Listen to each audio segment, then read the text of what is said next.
We change the earth, buildings, and other physical objects on the earth for better all the time. Why should the organisms be any different?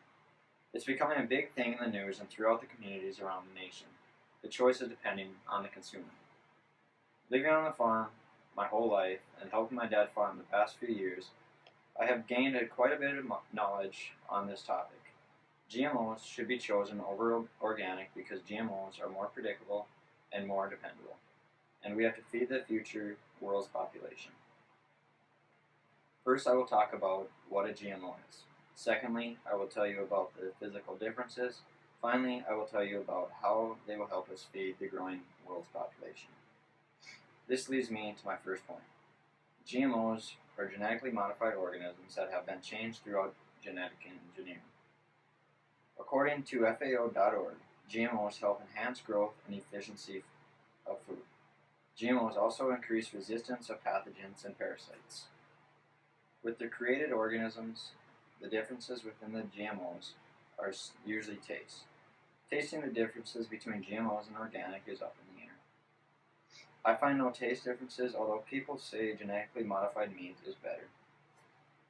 According to a report in the FDA, the growth between GMOs and organic are not even comparable. GMOs have them beat by a landslide. There's also very minimal health differences in the most of the food if you compare it side by side. One of the visual aids I'm using compares conventional corn to the genetically modified corn. If you just look at it, they both look the same, but GMOs require 6% less pesticide use. It produces more calories to feed about 88 million more people and produces 7.6 higher yield, where the conventional corn doesn't have any of those benefits. This now leads me to my final point, how GMOs are going to help feed the growing population. Right now, feeding the world isn't a huge issue, although with the growing population the world is going to see by 2050 may be a struggle. According to UN.org, the world's population is supposed to reach 9.6 billion by 2050. An article called Genetically Modified Organisms states the best way to feed the growing population in the future are GMOs.